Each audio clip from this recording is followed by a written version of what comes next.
Hello, learners. How are you all? I hope you are doing well. I'm excited to welcome you to our brand new Fundamentals of Computer series. In this series, we will learn computer concepts from the basics in a simple, easy to understand, and exam oriented way. Whether you are preparing for competitive exams, academic studies, or just want to strengthen your computer knowledge, this series is for you. So let's begin today's session and build a strong foundation in computer one concept at a time. Okay, so today's chapter is going to be the first one, which is going to be the introduction to computer systems. Okay, so let's start a topic. What is a computer? First, we will learn the definition of computer. What is computer? Computer क्या होता है? The word compute means to calculate. क्या होता है compute का meaning? Calculate करना, calculations करना. Computer is an electronic device that accepts data, processes it through mathematical and logical operations, and produces meaningful output. It transforms raw data into useful information with the incredible speed and accuracy. तो computer क्या होता है? Electronic device होती है जो क्या करती है, डेटा को एक्स प्रोसेस करती है, एक्सेप्ट करती है, फिर प्रोसेस करती है और उसके ऊपर क्या करती है, मैथमेटिकल लॉजिकल ऑपरेशंस करते हैं, फिर क्या करती है, वो आउटपुट प्रोड्यूस करती है और यूजर को जो उसको नीड है आउटपुट की, वो आउटपुट उसको प्रोवाइड करवाती है. क्लियर? एग्जाम्पल, एक यूजर है. ओके, इसने क्या किया, इसको कुछ उसने क्या किया, रॉ डेटा दिया, किसको दिया, कंप्यूटर को दिया. और कंप्यूटर को देने के बाद में क्या किया उसने, कंप्यूटर ने क्या किया, उसको रॉ डेटा को क्या किया, इसको प्रोसेस किया, है ना, सेव पहले मेमोरी में सेव किया, फिर उसको प्रोसेस किया, फिर यूजर के नीड के अकॉर्डिंग क्या किया, उसको आउटपुट प्रोवाइड करवा दिया. ओके, अब ये क्या होता है, कंप्यूटर. कंप्यूटर का मीनिंग होता है कैलकुलेट करना. ओके, एक मशीन है इलेक्ट्रॉनिक जो क्या करती है, कैलकुलेशंस करती है. अब कंप्यूटर की फुल फॉर्म होती है, क्या होती है, commonly operated machine particularly used for trade, education and research. Okay, ऐसी कॉमनली ऑपरेटेड मशीन जो किसके लिए बनाई गई थी, ट्रेड, एजुकेशन एंड रिसर्च के लिए, इसको हम क्या बोलते हैं, कंप्यूटर बोलते हैं. ओके, ये क्या करता है, 1 मिलियन प्लस इंस्ट्रक्शन पर सेकेंड में कैलकुलेशन करता है. Modern computers can perform billions of instructions पर second. Speed is measured in microsecond, which is called 10 to the power minus 6, and nanoseconds 10 to the power minus 9. The computer is a dumb device. It need proper instruction to function. है ना, computer क्या होती है, एक डम device होती है, उसको वो खुद नहीं समझ सकती, खुद प्रोसेस नहीं कर सकती डेटा को. अगर कंप्यूटर को आपने रॉन्ग डेटा दे दिया इनपुट के रूप में, तो वो क्या करेगी, रॉन्ग डेटा को प्रोसेस करके आपको आंसर भी, क्या आउटपुट भी क्या मिलेगा, रॉन्ग मिलेगा. दैट्स वाई जब भी आपको आपको प्रॉपर इंस्ट्रक्शन में उनको इनपुट देना होता है कि आपको कैसा रिजल्ट चाहिए, तो कंप्यूटर आपको उसी डेटा को प्रोसेस करके उसके अकॉर्डिंग आपको आउट प्रोवाइड करवाता है ना, क्योंकि वो ह्यूमन ब्रेन ही ताकि आपकी फीलिंग्स को समझ सके. तो ह्यूमन आपके फीलिंग को, कंप्यूटर आपकी फीलिंग को नहीं समझ सकता, वो एक मशीन है. ओके, और इसकी स्पीड किस में मेजर होती है, माइक्रो सेकेंड, जिसको हम लिखते हैं 10 टू द पावर माइनस 6, और नैनो सेकेंड जिसको लिखते हैं हम 10 to the power minus 9. Clear? Next, अब हम पढ़ते हैं कैरेक्टरिस्टिक्स ऑफ कंप्यूटर. कैरेक्टरिस्टिक्स मतलब विशेषताएं क्या होती है कंप्यूटर की, कौन कौन सी विशेषता होती है वो हम पढ़ेंगे. तो सबसे पहले होता है स्पीड. तो कंप्यूटर क्या करता है, स्पीड में वर्क करता है. Computer works at incredible speed, performing millions of calculations पर सेकेंड. मिलियंस ऑफ कैलकुलेशंस को वो सिंगल सेकेंड में कंप्लीट कर सकता है, इतना स्पीड से वो वर्क करता है. Speed is measured in MIPS, million instructions पर सेकेंड. MIPS में स्पीड को मेजर करते हैं, है ना. A task that takes human days can be completed in seconds. किसी टास्क को अगर ह्यूमंस जो होते हैं वो एक कंप्लीट डे लेते हैं कंप्लीट करने में, तो वही जो टास्क है कंप्यूटर क्या कितने टाइम में कंप्लीट कर सकते हैं वो ओनली 1 सेकेंड में कंप्लीट कर सकते हैं. बिकॉज कंप्यूटर की स्पीड किस में मेजर करते हैं, मिलियंस ऑफ इंस्ट्रक्शन पर सेकेंड. वो 1 सेकेंड में मिलियंस ऑफ इंस्ट्रक्शन को क्या कर सकता है, प्रोसेस कर सकता है. क्लियर? सेकेंड हमारी कैरेक्टरिस्टिक्स है कंप्यूटर की, वो क्या है, एक्यूरेसी. एक्यूरेसी का मतलब होता है वो उससे मिस्टेक्स नहीं होती है. कंप्यूटर क्या है, मशीन है, और मशीन से मिस्टेक्स नहीं होती, ह्यूमन से एरर होती है ना. तो computers produce result with a very high degree of accuracy. Errors are extremely real. Real case में एरर्स होती है, वो भी कब होगी, usually caused by incorrect input data, not the computer itself. Every calculation is performed with the same precision. सारी की सारी जो कैलकुलेशन होती है ना, वो सेम प्रोसेसन से परफॉर्म होती हैं. एरर उसी केस में है ना, कंप्यूटर करेगा जब उसको क्या मिला होगा, रॉन्ग इनपुट मिला होगा। अगर यूजर ने क्या कर दिया, कंप्यूटर को क्या दिया दिया, रॉन्ग इनपुट दे दिया, तो उस केस में वो क्या आउटपुट प्रोड्यूस करेगा, उसके अकॉर्डिंग क्या प्रोड्यूस करेगा, आउटपुट प्रोड्यूस करेगा, जिसके अंदर एरर हो सकते हैं। और वो भी एरर किसकी वजह से होती है, ह्यूमन की वजह से, कंप्यूटर की वजह से नहीं होती है, बिकॉज कंप्यूटर एक मशीन है और वो एरर नहीं कर सकता, वो उसी के अकॉर्डिंग एक्यूरेसी के साथ में वर्क करता है। क्लियर। नेक्स्ट विशेषता है हमारी कंप्यूटर की डिलीजेंस। डिलीजेंस का क्या मतलब होता है, कंप्यूटर कभी भी टायर्ड नहीं होता, बोर्ड नहीं होता, डिस्ट्रैक्ट नहीं होता है ना। ह्यूमंस क्या होता है, डिस्ट्रैक्ट हो जाते हैं, बोर हो जाते हैं, काफी लंबे टाइम तक काम करने के बाद में बोलते हैं कि हाँ थक गए, थोड़ा रेस्ट कर लेते हैं। बट कंप्यूटर को रेस्ट की रिक्वायरमेंट नहीं है, उसको सिर्फ पावर चाहिए, पावर मिल रही है उसको, इलेक्ट्रिसिटी मिल रही है, तो वो टायरलेसली वर्क करता रहेगा, है ना। वो डिस्ट्रैक्ट नहीं होता, बोर भी नहीं होता है। They can perform millions of calculations with the same accuracy. वो millions of calculation same accuracy के साथ में परफॉर्म करता है और कंसंट्रेशन के साथ में परफॉर्म करता है, hour after hour, without any fatigue और लॉस ऑफ फोकस। ना ही तो उसको फोकस टकमकाता है, ना ही वो फटीग होता है, परेशान होता है, ना ही वो थकता है ना। तो आर आफ्टर आर, हर कितने ही घंटों वो क्या कर सकता है, एक्यूरेसी के साथ में वर्क कर सकता है, कंसंट्रेशन के साथ में। नेक्स्ट कैरेक्टरिस्टिक्स है हमारी वर्सेटिलिटी। अब वर्सेटिलिटी का क्या मीनिंग होता है, फॉर एग्जाम्पल एक ह्यूमन है ना। ह्यूमन क्या कर सकता है, एक टाइम में एक ही काम कर सकता है। पहले अगर वो क्या कर रहा है, बिलिंग का काम कर रहा है, तो वो बिलिंग ही करेगा। फिर वो क्या कर रहा है, इन्वेंट्री कर रहा है तो इन्वेंट्री ही करेगा। फिर वो क्या कर रहा है, पेरोल प्रिपेयर कर रहा है तो पेरोल करेगा। बट कंप्यूटर के साथ में ऐसा नहीं, कंप्यूटर क्या कर सकता है, वर्सेटिलिटी। वर्सेटिलिटी का मतलब होता है बहुत सारे डिफरेंट डिफरेंट अलग अलग टाइप के जो टास्क होते हैं, वो कंप्यूटर एक ही बार में एक साथ में क्या कर सकता है, सबको परफॉर्म कर सकता है। कंप्यूटर ये भी कर रहा है बिलिंग का, कंप्यूटर क्या कर रहा है, पेरोल का भी कर रहा है, कंप्यूटर इन्वेंट्री भी मैनेज कर रहा है। और ये सारे के सारे काम कहाँ पे कर रहा है, वो एक साथ कर रहा है, और वही हाई एक्यूरेसी के साथ में कर रहा है और स्पीड के साथ में कर रहा है, तो उसको क्या बोलते हैं, वर्सेटिलिटी। क्लियर। नेक्स्ट होता है स्टोरेज एंड मेमोरी। अब जो डेटा जो कंप्यूटर के पास में जाएगा, तो कंप्यूटर कहीं ना कहीं तो वो सेव करेगा, तो वो किस में सेव करता है, मेमोरी में सेव करता है। अब मेमोरी कौन कौन सी होती है, प्राइमरी मेमोरी होती है और सेकेंडरी मेमोरी होती है। प्राइमरी मेमोरी वो होती है जब कंप्यूटर क्या करता है, जब कंप्यूटर किसी टास्क को परफॉर्म कर रहा होता है, उसको रन टाइम में डेटा को स्टोर करवाना होता है, तो वो क्या किसका यूज करता है, रन टाइम के लिए डेटा को स्टोर करवाने के लिए क्या किसका यूज करता है, प्राइमरी मेमोरी, जो कि कैसी होती है, फास्ट होती है। ओके। बट अगर उसको लॉन्ग टाइम के लिए अगर डेटा को स्टोर करके रखना है, जिससे कि जब भी उसको नीड होना वो उसका यूज कर सके, तो उस केस में वो डेटा को कहाँ पे यूज कर सेव करके रखता है, सेकेंडरी मेमोरी में सेव करके रखता है, जो इसमें वो लॉन्ग टाइम तक डेटा को सेव करके रख सके। और उसके अकॉर्डिंग उसके बाद जब भी वो डेटा की नीड होती है, तो वो क्या कर लेता है, सेकेंडरी मेमोरी से उसको एक्सेस कर लेता है according to the need of the customer. Okay. Computer can store vast amount of data and retrieve it instantly when needed. Primary memory RAM provides fast access while secondary storage hard disk offers permanent large capacity. है ना। तो ये क्या कर सकती है, hard large capacity provide करवाती है स्टोरेज के लिए, जो हार्ड डिस्क होती है सेकेंडरी मेमोरी। और प्राइमरी मेमोरी जो रेम होती है वो क्या करती है, वो काफी स्पीड में वर्क करती है, ओके, फास्ट होती है एक्सेस करना। नेक्स्ट होती है कैरेक्टरिस्टिक्स हमारी, no IQ no feeling. Computer की अपनी कोई भी फीलिंग नहीं होती जैसे ह्यूमन की होती है, बट कंप्यूटर की कोई भी फीलिंग नहीं होती, ना ही उसका आईक्यू होता है ना। कंप्यूटर अपने डिसीजन खुद नहीं ले सकता है। इट ओनली फॉलोज इंस्ट्रक्शन, वो सिर्फ कंप्यूटर के इंस्ट्रक्शन को फॉलो करके आपको आउटपुट प्रोवाइड करवाता है। अगर उसको रॉन्ग इंस्ट्रक्शन मिले तो वो उसके बेस पे वर्क करेगा, उसको राइट इंस्ट्रक्शन मिले तो वो उसके बेस पे वर्क करेगा। वो नहीं सोचता ये इंस्ट्रक्शन रॉन्ग है या राइट है, बिकॉज ना ही तो उसमें आईक्यू होता है, ना ही उसकी फीलिंग्स होती है। जैसे उसको इंस्ट्रक्शन मिलेंगे वो उसी पे वर्क करेगा।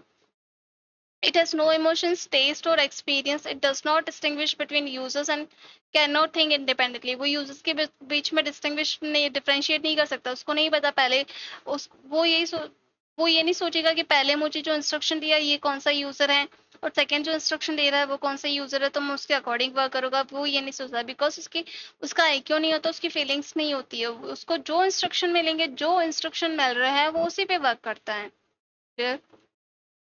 नेक्स्ट होता है classification of computers bye data type. अब हम कंप्यूटर्स को क्लासीफाई करेंगे किसके बेस पे, डेटा टाइप के बेस पे। और डेटा टाइप के बेस पे कंप्यूटर्स को कितने टाइप में क्लासीफाई करते हैं, तीन टाइप में क्लासीफाई करते हैं। कौन कौन से होते हैं, फर्स्ट होता है हमारा डिजिटल कंप्यूटर, सेकेंड होता है हमारा एनालॉग कंप्यूटर, और थर्ड होता है हमारा हाइब्रिड कंप्यूटर। ओके, अब डिजिटल कंप्यूटर क्या होता है? डिजिटल कंप्यूटर होता है जो कि इस पे वर्क करते हैं, डिस्क्रीट डेटा पे वर्क करते हैं। और डिस्क्रीट डेटा कौन कौन से होते हैं? Zeros and one. तो कंप्यूटर क्या है? डिजिटल कंप्यूटर ओनली जीरो और वन पे वर्क करते हैं। Okay, like digital watch that count seconds, example personal computer, calculators, accuracy is very high, can calculate up to 10 to 20 decimal places. और इनकी accuracy काफी हाई होती है, और ये इसका प्रेसिजन क्या होता है? 10 to 20 डेसिमल प्लेसेस तक ये क्या कर सकते हैं? हाँ, एक्यूरेटली डेटा को परफॉर्म कर सकते हैं, कैलकुलेट कर सकते हैं। इसके एग्जांपल कौन कौन से होते हैं? पर्सनल कंप्यूटर्स हो गया जो हम यूज करते हैं, कैलकुलेटर्स हो गए। ओके, और ये क्या होते हैं? काउंटिंग डिवाइस होती है, डिस्क्रीट डेटा पे वर्क करती है, जो कि कौन कौन से होते हैं? जीरोस और वंस होते हैं, और हाई प्रेसिजन पे वर्क करते हैं, 10 to 20 डेसिमल प्लेसेस। ओके, ये वो हो गया हमारा फर्स्ट टाइप का कंप्यूटर जो कि है डिजिटल कंप्यूटर। सेकंड है हमारा एनालॉग कंप्यूटर। अब एनालॉग कंप्यूटर क्या होता है? Operates on continuous data measured along a scale. जो कंटिन्यूअस डेटा पे वर्क करते हैं, जो किस पे मेजर करते हैं? स्केल पे मेजर करते हैं, लाइक अ स्पीडोमीटर मेजरिंग कार स्पीड। जो स्पीडोमीटर लगा होता है कार के अंदर, गाड़ी के अंदर, बाइक के ऊपर, है ना, तो वो क्या होता है? एनालॉग कंप्यूटर का एग्जाम्पल्स हैं। और वो भी होते हैं जो पेट्रोल पंप पे लगे होते हैं, थर्मोमीटर रीडर्स होते हैं, वो भी किसका एग्जाम्पल है? एनालॉग कंप्यूटर का। इनकी एक्यूरेसी जो होती है ना, वो लिमिटेड होती है। कितनी होती है लिमिटेड? इनका प्रेसिजन कैसा होता है? 2 to 3 डेसिमल प्लेसेस तक इनकी एक्यूरेसी होती है। अब ये क्या होता है? मेजरिंग डिवाइस होते हैं जो मेजर करते हैं, किस पे मेजर करते हैं? स्केल पे मेजर करते हैं, है ना। सेकेंड होता है ये कंटिन्यूस डेटा को परफॉर्म करते हैं। और थर्ड होता है इनकी क्वालिटी, जो लिमिटेड प्रेसिजन होता है, जो कितना होता है? 2 to 3 डेसिमल प्लेसेस होता है। क्लियर? थर्ड होता है हमारा हाइब्रिड कंप्यूटर। अब हाइब्रिड नाम से ही पता चलता है कि ये हाइब्रिड किस्म है। अब किस किस की हाइब्रिड किस्म है? डिजिटल प्लस एनालॉग, दोनों को कंबाइन कर दो तो ये क्या हो जाएगा? Hybrid computer. अब डिजिटल से क्या लेगा और एनालॉग कंप्यूटर से क्या लेगा? Digital combines digital precision. अब डिजिटल कंप्यूटर से क्या लेगा? डिजिटल प्रेसिजन लेगा। और एनालॉग से क्या लेगा? उसकी स्पीड लेगा, है ना, जो एक स्केल पे मेजर करते हैं। क्लियर? यूज, ये इसका एग्जांपल क्या हो जाएगा? Use in hospital ICU monitor. ICU monitor जो क्या करते हैं? हार्ट रेट को हार्ट फंक्शन करते हैं, जो बताते हैं कि हार्ट फंक्शन किस तरह से कर रहा है ना। तो ये किसका एग्जांपल है? हाइब्रिड कंप्यूटर का एग्जांपल है। फिर टेम्परेचर को जो कैलकुलेट करते हैं, वाइटल साइंस होते हैं, तो इन सब के लिए कौन सा कंप्यूटर का यूज होता है? हाइब्रिड कंप्यूटर का यूज होता है। क्लियर? नेक्स्ट होते हैं हमारा, अभी हमने देखा जो कंप्यूटर को क्लासिफाई किया, किस बेस पे क्लासिफाई किया हमने? डेटा टाइप के बेस पे। अब हम कंप्यूटर्स को क्लासिफाई करेंगे, किस बेस पे क्लासिफाई करेंगे? साइज और पावर के बेस पे क्लासिफाई करेंगे। अब साइज देखिए, फर्स्ट होता है हमारा माइक्रो कंप्यूटर। अब माइक्रो कंप्यूटर क्या होता है? कौन कौन से होते हैं? जो हम घरों में यूज करते हैं ना, होम में यूज करते हैं, जो पर्सनल यूज के लिए वर्क करते यूज करते हैं, पर्सनल यूज के लिए है ना। तो ये कौन से होते हैं? पर्सनल कंप्यूटर हमारे माइक्रो कंप्यूटर्स होते हैं। और इनकी जो स्पीड होती है वो क्या होती है? 1 to 5 MIPS होती है। और ये कौन से होते हैं? 8 to 32 बिट माइक्रो प्रोसेसर का यूज करते हैं, और सिंगल सीपीयू चिप का यूज करते हैं, है ना। तो ये कौन सा होता है? माइक्रो कंप्यूटर्स होते हैं। ये स्मॉलेस्ट कंप्यूटर होता है। कौन सा होता है? स्मॉलेस्ट, सबसे छोटे कंप्यूटर होते हैं, वो कौन सा होता है? Micro computer. अब सेकंड होता है मीडियम। अब मीडियम कौन सा होता है? वो मिनी कंप्यूटर होता है। मिनी कंप्यूटर कहाँ पे यूज होते हैं? यूनिवर्सिटीज में यूज होते हैं, इंडस्ट्रीज में यूज होते हैं। इनका प्रेसिजन कैसा होता है? 10 to 30 मिलियन इंस्ट्रक्शन पर सेकेंड। ओके, स्पीड होती है इनकी 10 to 30 मिलियन इंस्ट्रक्शन पर सेकेंड। और उस स्पीड से ये वर्क करते हैं। और इनका जो माइक्रो प्रोसेसर होता है वो कौन सा होता है? 32 बिट होता है। और ये क्या होता है? 64 प्लस बिट टर्मिनल्स को भी सपोर्ट करते हैं, 64 प्लस को भी सपोर्ट करते हैं। ओके, दैट्स इनकी स्पीड और एक्यूरेसी अच्छी होती है। जैसे यूनिवर्सिटी में रिसर्च के लिए, इंडस्ट्रीज में यूज करते हैं इन मेनी कंप्यूटर्स का। ये कौन सी कैटेगरी में आएंगे? मीडियम कैटेगरी में आएंगे। और थर्ड होता है हमारा लार्ज। लार्ज कंप्यूटर होता है वो कौन सा होता है? मेन फ्रेम कंप्यूटर होता है। अब मेन फ्रेम कहाँ पे यूज करते हैं? लार्ज ऑर्गेनाइजेशंस में यूज करते हैं, कंपनीज में यूज करते हैं, बैंक्स में यूज करते हैं, जहाँ पे बहुत ज्यादा कैलकुलेशंस की नीड होती हैं, है ना। तो ये कितना स्पीड यूज करेंगे? 30 to 100 मिलियन इंस्ट्रक्शन पर सेकेंड। ओके, ये इनकी स्पीड होती है 30 to 100 MIPS। और ये कौन से माइक्रो प्रोसेसर का यूज करते हैं? 48 to 64 बिट माइक्रो प्रोसेसर का यूज करते हैं। और ये कौन सी कितनी रैम यूज करते हैं? 64 to 256 MB की रैम यूज करते हैं। ओके, ये होते हैं हमारे मेन फ्रेम कंप्यूटर। नेक्स्ट होता है हमारा सबसे पावरफुल और सबसे लार्जेस्ट कंप्यूटर, वो कौन से होते हैं? Super computer. अब सुपर कंप्यूटर कहाँ पे यूज होते हैं? वेदर फोरकास्टिंग के लिए यूज होते हैं, रिसर्च के लिए यूज होते हैं। और इनकी स्पीड कितनी होती है, देखिए कितनी स्पीड होती है, 400 से 10,000 MIPS होती है इनकी स्पीड, बहुत ज्यादा हाई होती है ना। बिकॉज अगर वेदर फोरकास्टिंग करनी है तो अगर माइक्रो नैनो सेकेंड्स का भी डिफरेंस नहीं होना चाहिए, है ना। तो इसके लिए उनकी स्पीड भी अच्छी चाहिए, एक्यूरेसी भी अच्छी चाहिए, सब कुछ अच्छा चाहिए, तब भी वो एकदम करेक्ट इन्फॉर्मेशन, करेक्ट डेटा दे पाएंगे। ओके। और इसका माइक्रो प्रोसेसर क्या होता है, 64 to 96 बिट्स होते हैं, और ये पैरेलल सीपीयूज का भी यूज करते हैं। क्लियर। नेक्स्ट होता है हमारा कंप्यूटर टाइप स्पीड कंपैरिजन। अब हम क्या क्या करते हैं, स्पीड को कंपेयर करते हैं कि किस किस कंप्यूटर में कौन सी कितनी कितनी स्पीड यूज होती है। Processing speed is measured in MIPS। जो प्रोसेसिंग स्पीड होती है कंप्यूटर की, वो हम किस में ही मेजर करते हैं, MIPS, जिसका फुल फॉर्म क्या है, जिसको हम क्या बोलते हैं, मिलियन इंस्ट्रक्शंस पर सेकेंड। इतने मिलियन इंस्ट्रक्शन वो एक सेकेंड में क्या कर सकता है, प्रोसेस कर सकता है। As we move from microcomputer to supercomputers, speed increased dramatically। जिसे हम माइक्रो कंप्यूटर से सुपर कंप्यूटर की तरफ मूव करते हैं ना, तो स्पीड ड्रास्टिकली इंक्रीज होती है। तो माइक्रो कंप्यूटर में कितनी स्पीड होती है, 1 to 5 MIPS होती है। मिनी कंप्यूटर में कितनी होती है, 10 to 30 होती है। अब मेन फ्रेम में कितनी होती है, 30 to 100 होती है। वही सुपर कंप्यूटर में देखे तो 400 से 10,000 MIPS होती है। Okay, of scale. Super computers are 1,000 गुना faster than microcomputers and use parallel CPU architecture for massive data processing। और ये कहाँ पे यूज होते हैं, वेदर फोरकास्टिंग में, रिसर्च के लिए, है ना। और स्पेस ऑर्गेनाइजेशंस में जहाँ पे कैलकुलेशंस की रिक्वायरमेंट होती है, जहाँ पे मतलब एस्ट्रोनॉट्स वगैरह जहाँ पे जाते हैं, जहाँ पे रिसर्च करते हैं, सर्चिंग करते हैं, तो उसके लिए आप कौन से सुपर कंप्यूटर्स का यूज करते हैं वो। Next the block structure of computer. अब ब्लॉक स्ट्रक्चर ऑफ कंप्यूटर क्या होता है, उसमें क्या क्या यूज होता है, इनपुट यूनिट होता है, स्टोरेज होता है, ALU होता है, और क्या होता है, हमारा CPU होता है। अब इनपुट यूनिट किसके लिए यूज होता है, ये क्या करता है, एक्सेप्ट करता है डेटा एंड प्रोग्राम्स। जो कौन देता है इनको, यूजर देता है। और किसको सेंड करता है, इनपुट यूनिट कंप्यूटर को सेंड करता है, किसके लिए, प्रोसेसिंग के लिए। इनपुट यूनिट क्या करेगा, यूजर से इंफॉर्मेशन लेगा, रॉ डेटा लेगा, कच्चा डेटा लेगा, और किसको देगा, कंप्यूटर को देगा प्रोसेस करने के लिए। उसके बाद क्या होता है, स्टोरेज यूनिट आता है हमारा। स्टोरेज यूनिट क्या करेगा, जो यूजर से रॉ डेटा मिला है, कच्चा डेटा मिला है, और इंस्ट्रक्शंस मिले हैं, वो बिफोर एंड आफ्टर प्रोसेसिंग, जो प्रोसेसिंग से पहले और प्रोसेसिंग के बाद में करता है। वो कौन सी यूनिट सेव करती है, स्टोरेज यूनिट, स्टोरेज करके रखता है।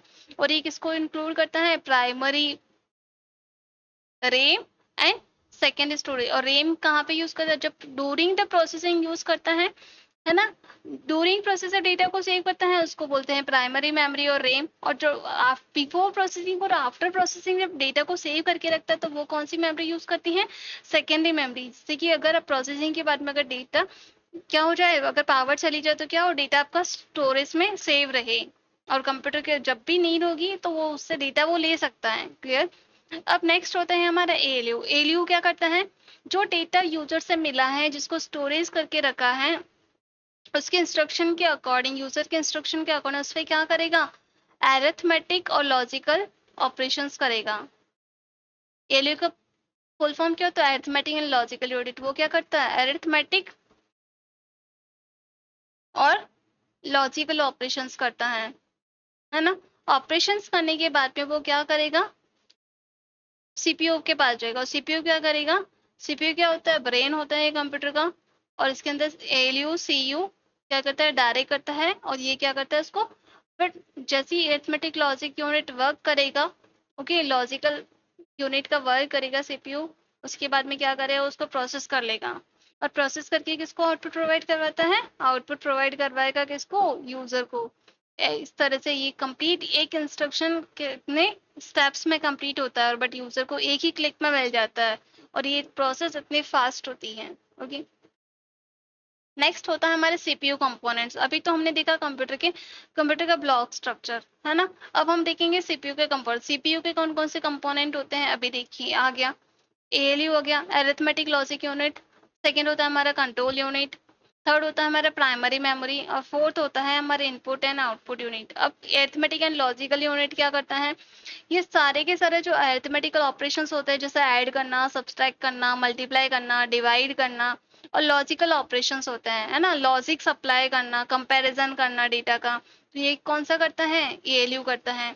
Data is transfer from storage processed and result return, ये क्या करता है, डेटा किससे लेता है, स्टोरेज से लेता है, उसको प्रोसेस करता है, ये सारे ऑपरेशंस करता है नीड के अकॉर्डिंग, फिर रिजल्ट को क्या करता है, रिटर्न करता है। इतना सारा वर्क करता है ये एएलयू, ठीक है। कंट्रोल यूनिट क्या करता है, direct all computer operations, determine the sequence of instruction, education, interpret programs and issue signals to other units, act as a supervisor, एक सुपरवाइजर की तरह काम करता है। सुपरवाइजर क्या करता है, पहले ये करो, फिर ये करो, फिर ये करो, फिर ये करो, फिर ये करो, इस तरह से क्या होगा, हमारा काम सीक्वेंस में कंप्लीट होना चाहिए। अगर ये वाला काम पहले हो गया और ये वाला बाद में हो गया तो सीक्वेंस बिगड़ जाएगा और हमें जो नीड यू आउटपुट होता है वो नीड के अकॉर्डिंग नहीं मिलेगा, हमारा आउटपुट में मिस्टेक्स हो जाएगा, हमारा डेटा प्रॉब्लम हो जाएगी डेटा में, है ना। तो हमारे जो डेटा है वो अरेडनेस हो जाएगा, तो उसकी वजह से सुपरवाइज करना भी जरूरी है। तो ये कौन सुपरवाइज करता है कंप्यूटर के अंदर, कंट्रोल यूनिट सुपरवाइज करता है। ओके।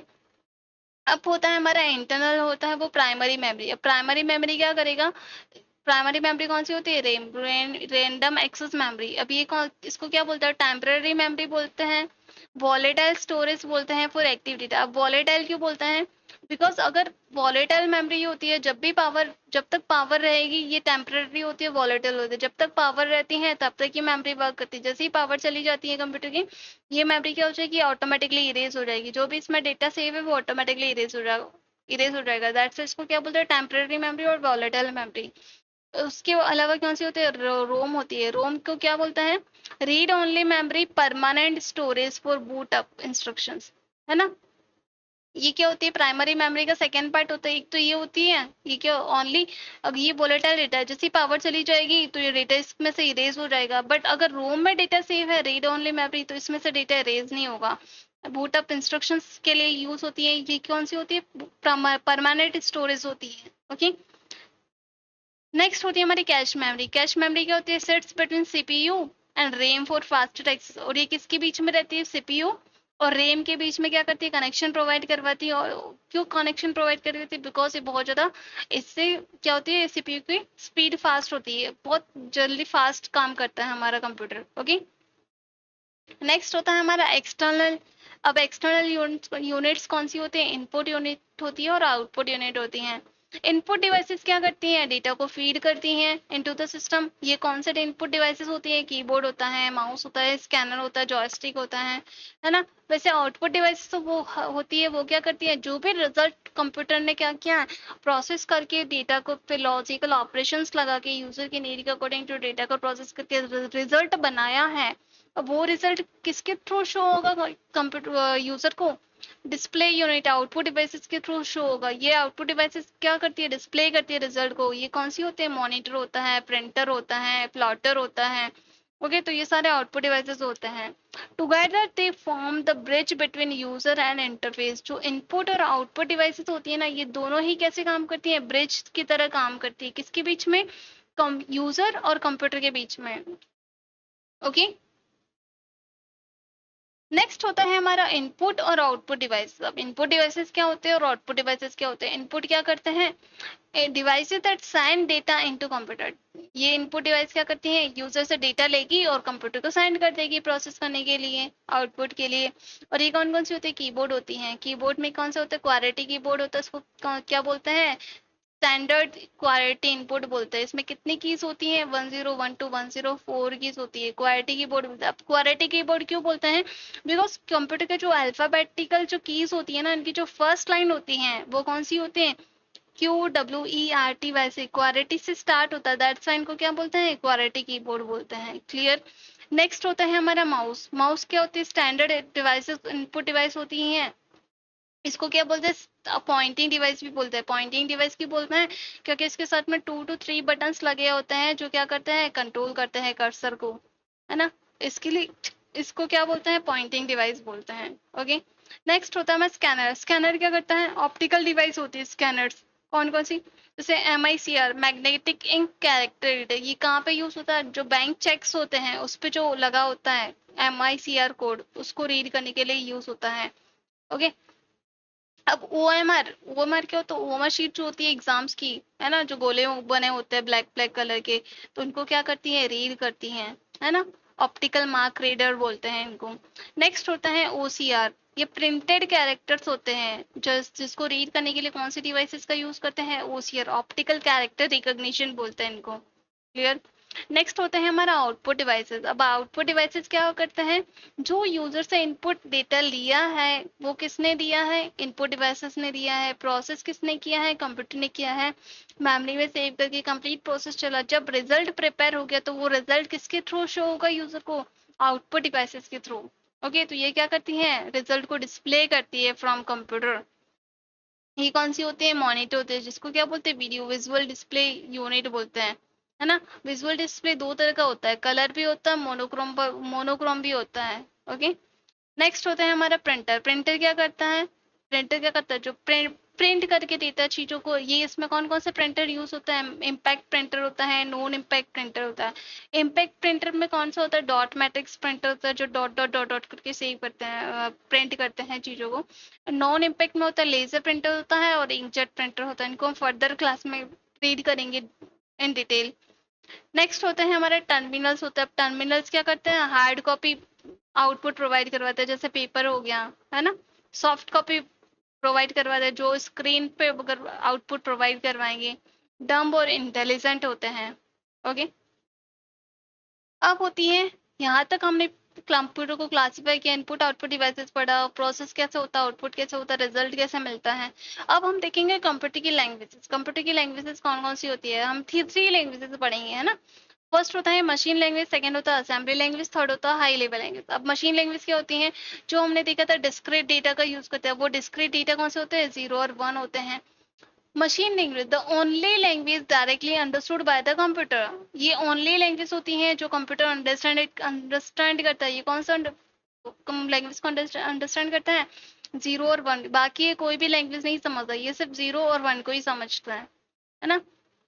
अगर आपने कोई भी डेटा और इनपुट अगर 0 और 1 में दिया तो उसको कोई भी ट्रांसलेटर की नीड नहीं है ना। ये डायरेक्टली अंडरस्टैंड कर लेगा उस इन्फॉर्मेशन को। और अगर आपने इस फॉर्म में डेटा को इनपुट दिया है तो ये बहुत ज्यादा एग्जीक्यूशन फास्ट होता है। एग्जीक्यूशन फास्ट कैसे होगा? बिकॉज इसको ट्रांसलेट नहीं करना पड़ेगा, डायरेक्टली ये इसको डेटा मिल जाएगा और उसके अकॉर्डिंग आंसर आपको आउटपुट प्रोवाइड करवा देगा, है ना। बट एक्सट्रीमली डिफिकल्ट होता है ह्यूमन के लिए टू राइट एंड डिबग। अब ह्यूमन कैसे? ह्यूमन तो कंफ्यूज हो जाएगा। अब ए के लिए कितना 0 और कितना 1 लिखना है, कहाँ पे 0 1 लिखना है, तो ह्यूमन इतना कोड थोड़ी याद रख पाएगा, है ना। तो ह्यूमन के लिए काफी डिफिकल्ट होता है राइट एंड डिबग। तो ये इसको कौन सी लैंग्वेज बोलते हैं? मशीन लैंग्वेज को फर्स्ट जनरेशन लैंग्वेज बोलते हैं। क्लियर? ये फर्स्ट जनरेशन लैंग्वेज थी मशीन लैंग्वेज। सेकेंड होता है हमारा असेंबली लैंग्वेज। अब असेंबली लैंग्वेज क्या होती है? सिंबॉलिक कोड यूज करते हैं, कोड्स यूज करते हैं। एवरी 0 और 1 के लिए क्या करते हैं? सिंबॉलिक कोड यूज करते हैं। अब ये सिंबॉलिक कोड्स क्या होते हैं? लेटर्स होते हैं और सिंबल्स होते हैं, instead of binary 0 and 1। Binary क्या होता है? 0 और 1 की जो लैंग्वेज होती है वो क्या होती है? बाइनरी होती है। ओके। ये क्या करता है? Requires an assembler to translate to machine code. Second generation language easier to understand but still machine dependent. Programs may not run on different hardware. अब क्या होता है? ये क्या होता है? अब आपने फॉर एग्जांपल आपने इसको इंस्ट्रक्शन दे दिया से, अगर असेंबली लैंग्वेज का यूज किया आप, तो उसमें क्या यूज करेंगे? लेटर्स और सिंबल्स का यूज करेंगे। अब लेटर्स का सिंबल्स का यूज करके आपने इनपुट दे दिया, है ना। बट कंप्यूटर तो अंडरस्टैंड नहीं करेगा, तो उसको क्या चाहिए होगा? असेंबलर चाहिए होगा। अब असेंबलर क्या करेगा? असेंबली लैंग्वेज को क्या करेगा? ये असेंबलर जो होता है ये क्या करता है? असेंबली लैंग्वेज को किस में कन्वर्ट करेगा? मशीन लैंग्वेज में कन्वर्ट करेगा। अब मशीन लैंग्वेज में कन्वर्ट करके क्या करेगा? मशीन इसको समझेगी, फिर आपको आउटपुट प्रोवाइड करवाएगी। इसको क्या बोलते हैं हम? असेंबली लैंग्वेज को सेकेंड जनरेशन लैंग्वेज बोलते हैं। ये इजियर होती है ह्यूमन को अंडरस्टैंड करने के लिए, बट फिर भी ये मशीन डिपेंडेंट होती है। ओके। क्यों डिपेंडेंट होती है? मशीन डिपेंडेंट होती है क्योंकि अलग अलग जो हार्डवेयर होते हैं ना, उस पे ना ये प्रोग्राम्स नहीं रन हो सकते, सेम प्रोग्राम नहीं रन हो सकते। अलग हार्डवेयर के लिए अलग प्रोग्राम बनाना पड़ेगा, तो ये तो काफी डिफिकल्ट हो जाएगा। ओके। उसके बाद में डिफिकल्टी को कम करने के लिए हमारे पास कौन सी लैंग्वेज आई, थर्ड लैंग्वेज आई। ये कौन सी थी, हाई लेवल लैंग्वेज। अब ये कौन सी, ये क्या यूज करती है, इंग्लिश वर्ड को यूज करती है और मैथमेटिकल सिंबल्स यूज करती है, जो कौन से होते हैं, प्लस माइनस परसेंटेज स्लैश, ये सारे सिंबल्स यूज करती है। ये क्या, इसको किसकी नीड होती है, कंपाइलर की नीड होती है और इंटरप्रेटर की नीड होती है ट्रांसलेट करने के लिए। इसको कौन सी लैंग्वेज बोलते हैं, थर्ड जनरेशन लैंग्वेज बोलते हैं और बियॉन्ड। और ये क्या है, इजी है लर्न करने के लिए, इजी टू लर्न। और ये क्या है, मशीन इंडिपेंडेंट है, आपको डिफरेंट डिफरेंट मशीन पे यूज कर सकते हो सिंगल प्रोग्राम को। आपने अगर ए मशीन है और बी मशीन है, अगर आपने इस पे एक कोड लिखा है, प्रोग्राम लिखा है, इस पे रन करवाया, इनपुट दिया है, तो ये रन करके आपको दे देगा। अगर सेम कोड आप इस पे भी यूज कर सकते हो, सेम कोड आप सी पे भी यूज कर सकते हो। बट असेंबली लैंग्वेज में ये नहीं था, आपको एवरी जो मशीन के लिए, एवरी हार्डवेयर के लिए आपको डिफरेंट डिफरेंट प्रोग्राम लिखना पड़ता था सेम इंस्ट्रक्शन के लिए, है ना। बट ये क्या है, high level language, machine independent है, मतलब एवरी मशीन पे आप सिंगल प्रोग्राम उसी डेटा का यूज करके आप इंफॉर्मेशन दे सकते हो। इसको क्या बोलते हैं, थर्ड जनरेशन लैंग्वेज बोलते हैं। बट ये इसको क्या नीड होती है, कंपाइलर और इंटरप्रेटर की नीड होती है, कंपाइलर। और सेकेंड क्या होता है, इंटरप्रेटर। इंटरप्रेटर। अब देखिए कंपाइलर और इंटरप्रेटर में क्या डिफरेंस होता है। अगर आपने कोई भी प्रोग्राम लिखा, तो कंपाइलर क्या करेगा, कंप्लीट प्रोग्राम को एक साथ किस में कन्वर्ट करेगा, एक साथ रन करेगा और इसकी EXE फाइल बनेगा। हाँ, इसको किस में कन्वर्ट करेगा, मशीन लैंग्वेज में कन्वर्ट करेगा। और वही इंटरप्रेट क्या करता है, वन बाय वन, एक एक लाइन को क्या करना है, कन्वर्ट करता है मशीन लैंग्वेज में, वन बाय वन, पहले इस लाइन को, फिर इस लाइन को, फिर इस लाइन को, फिर इस लाइन को, फिर इस लाइन को, इस तरह से। ओके। तो इसमें इस लैंग्वेज के लिए क्या यू नीड होती है, हमें कंपाइलर की और इंटरप्रेटर की नीड होती है ट्रांसलेट करने के लिए। इसका एग्जांपल कौन कौन सा है, फोर्ट्रन हो गई, कोबोल हो गई, बेसिक हो गई, सी हो गई। तो ये सारी लैंग्वेजेस को हम क्या बोलते हैं, हाई लेवल लैंग्वेजेस बोलते हैं। प्रो टिप क्या होगा, high level languages are portable across machines but compiled objects code is machine dependent. Always use the right compiler for your system. और ये क्या होता है, आपने फॉर एग्जांपल कंपाइल कर लिया, इंटरप्रेट कर लिया कोड को, किस फॉर्म में, ऑब्जेक्ट कोड में इंटरप्रेट कर लिया। अभी कंपाइलर किस किस में कन्वर्ट करेगा, ऑब्जेक्ट कोड में इंटरप्रेट करेगा। बट ये जो कोड होता है ना, ये क्या होता है, मशीन डिपेंडेंट होता है।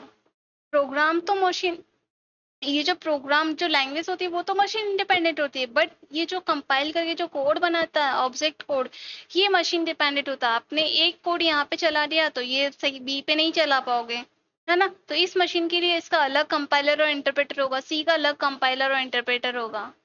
ओके। नेक्स्ट होता होता है हमारा सिस्टम सॉफ्टवेयर टूल्स। अब सॉफ्टवेयर टूल कौन कौन से होते हैं, कंपाइलर क्या करता है, सबसे पहले आपने वही तो देखा, है ना। Compiler translates the entire high level language programme.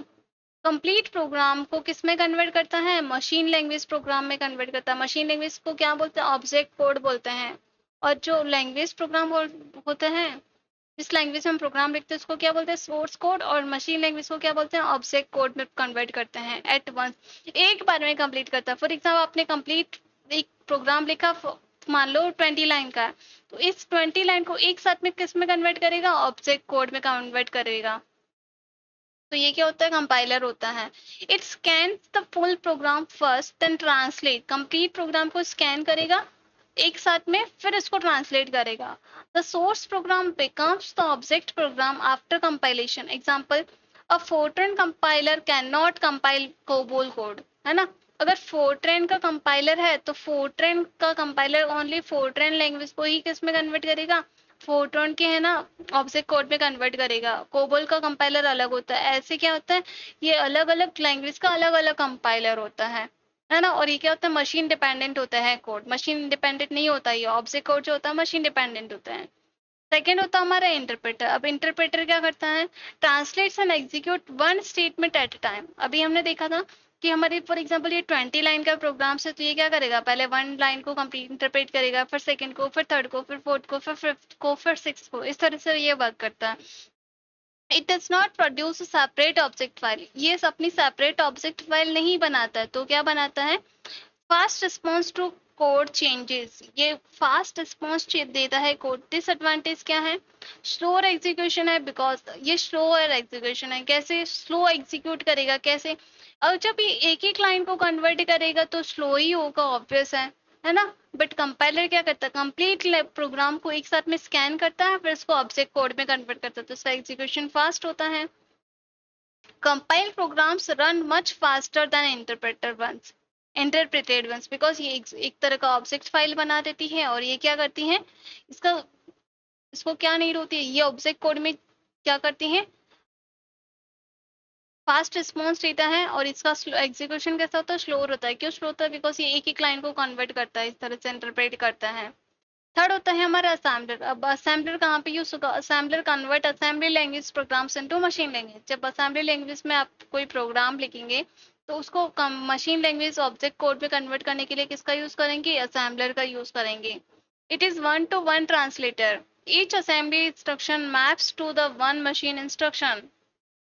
Assemblers also maintain subroutine library, ये क्या करता है, सब रूटीन लाइब्रेरी को भी मेंटेन करके रखता है। और ये क्या प्रोवाइड करवाता है, एक मैप प्रोवाइड करता है, maps to one machine instruction, एक इंस्ट्रक्शन के लिए एक मैप प्रोवाइड करवाता है। ओके, नेक्स्ट होता है हमारा लोडर एंड लिंकर। अब लोडर क्या करेंगे और लिंकर क्या करेंगे, लोडर नाम से ही पता चल रहा है लोड करेगा प्रोग्राम को, और लिंकर क्या करेगा, लिंक करेगा प्रोग्राम को। किससे लिंक करता है, कहाँ पे लोड करता है, ये देखते हैं। Loader assign memory space, loader program को कहाँ पे असाइन करेगा, लोडर क्या करेगा, मेमोरी प्रोग्राम के लिए क्या बनाएगा, स्पेस बनाएगा। तो लोडर प्रोग्राम को कहाँ पे लोड करेगा, मेमोरी में लोड करेगा। Okay, and loads the program for execution, किसके लिए लोड करता है, एग्जीक्यूशन के लिए। ओके, कहीं पे तो प्रोग्राम होना चाहिए कि उसको एग्जीक्यूट करवा पाए, नहीं तो कंपाइलर और इंटरप्रेटर और असेंबलर प्रोग्राम लेगा कहाँ से, मेमोरी में तो होना चाहिए ना। तो मेमोरी में जो उसको स्पेस प्रोवाइड करवाने का काम करता है, वो कौन करता है, लोडर करता है। अब लिंकर क्या करते हैं, linker combines object code from the machine program with library functions like math function to create final executable exe file. Both are essential system software tools, ये दोनों ही क्या है, एसेंशियल, बहुत इंपॉर्टेंट सिस्टम सॉफ्टवेयर टूल्स होते हैं।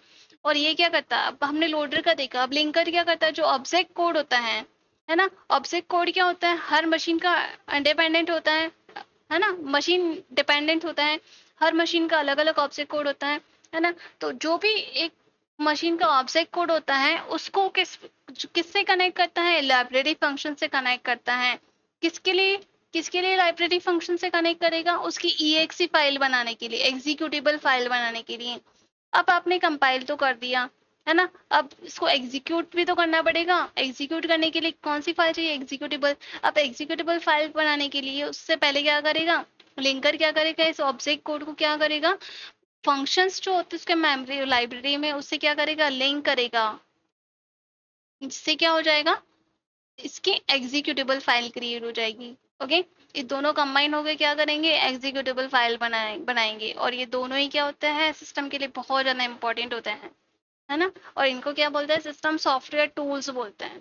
Okay, तो हमने ये सारे के सारे हमने देखे। हमने सबसे पहले क्या देखा, हमने कंप्यूटर की डेफिनेशन समझी, क्या होता है, इलेक्ट्रॉनिक डिवाइस होती है, डेटा को एक्सेप्ट करता है, प्रोसेस करता है, फिर अरिथमेटिकल लॉजिकल ऑपरेशंस करता है, फिर आउटपुट प्रोड्यूस करता है।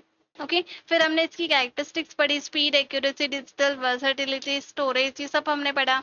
फिर क्लासिफिकेशन किया, डेटा टाइप के बेस पे किया, डिजिटल होते हैं, एनालॉग होते हैं और हाइब्रिड होता है। उसके बाद में साइज के बेस पे किया, माइक्रो होते हैं, मिनी होते हैं, मेन फ्रेम होते हैं और सुपर होते हैं, है ना। और ईच टाइप सब different needs from personal use to research, और सबका जो नीड होता है सब अलग अलग तरह से सर्व करते हैं, डिफरेंट डिफरेंट नीड के लिए उनका यूज करते हैं, और पर्सनल यूज से लेके हम रिसर्च तक कंप्यूटर का यूज करते हैं। उसके बाद में हमने देखा सीपीयू क्या होता है, ब्रेन होता है, वो क्या करता है, सीपीयू के कंपोनेंट्स पढ़े, एएलयू क्या करता है, कैलकुलेशन परफॉर्म करता है, कंट्रोल यूनिट क्या करता है, ऑपरेशंस को मैनेज करता है, टुगेदर ये मिलके क्या बनाते हैं, सीपीयू बनाते हैं। उसके बाद हमने प्राइमरी मेमोरी पढ़ी, जिसमें रेम और रोम था, रैंडम एक्सेस मेमोरी और रीड ओनली मेमोरी। सेकेंड, और उसके बाद में क्या था, सेकेंडरी स्टोरेज होता है, वो क्या करता है, प्रोसेसिंग को सपोर्ट करता है। मेमोरी किसके लिए यूज होता है, प्रोसेसिंग के लिए यूज होता है, डेटा को रिट्रीव करने के लिए यूज होता है फॉर द प्रोसेस। ओके, उसके बाद हमने देखा लैंग्वेज और सॉफ्टवेयर देखी। लैंग्वेज में कौन कौन सी लैंग्वेजेस देखी हमने, मशीन लेवल लैंग्वेज देखी, असेंबली देखी, हाई लेवल लैंग्वेज देखी, और हर का जो ट्रेड ऑफ होता है वो कैसा होता है वो हमने वो देखा। उसके बाद में हमने देखी सिस्टम सॉफ्टवेयर देखी, कौन कौन से थे, कंपाइलर था, इंटरप्रेट था और असेंबलर था। कंपाइलर क्या करता है, कंप्लीट प्रोग्राम को क्या करता है, एक साथ स्कैन करता है, उसको किस में, ऑब्जेक्ट कोड में कन्वर्ट करता है। इंटरप्रेट क्या करता है, वन बाय वन लाइन को क्या करता है, इंटरप्रेट करता है। असेंबलर क्या करता है, असेंबली लैंग्वेज को ऑब्जेक्ट कोड में कन्वर्ट करता है। लोडर क्या करता है, कंप्लीट प्रोग्राम को किस में लोड करते हैं, मेमोरी प्रोवाइड करवाते हैं प्रोग्राम के लिए, है ना, स्टोरेज प्रोवाइड करवाते हैं, लोड करते हैं, स्टोरेज में लोड करते हैं प्रोग्राम को। अब लिंकर क्या करते हैं, जो ऑब्जेक्ट फाइल बनाई हुई है कंपाइलर ने, और सब जो ऑब्जेक्ट फाइल बनी हुई है अलग अलग सिस्टम पे, तो उनको क्या करता है, लाइब्रेरी फंक्शन से लिंक करता है, जिससे वो क्या बना सके, एग्जीक्यूटेबल फाइल बना सके। और प्रोग्राम्स को इनेबल करते हैं, प्रोग्राम्स को रन करने के लिए पर्टिकुलर हार्डवेयर पे रन होने के लिए, है ना। जैसे कि जब एग्जीक्यूटेबल फाइल बन जाएगी तो वो उस प्रोग्राम को क्या हो जाएगा, कंपेटेबल हो जाएगी सिस्टम पे रन होने के लिए, पर्टिकुलर हार्डवेयर पे रन होने के लिए। तो ये सारे के सारे टॉपिक्स हमने कवर किए एक सिंगल चैप्टर में। Okay, so if you have any doubt in any single topic in this chapter, you can do comment in the comment section.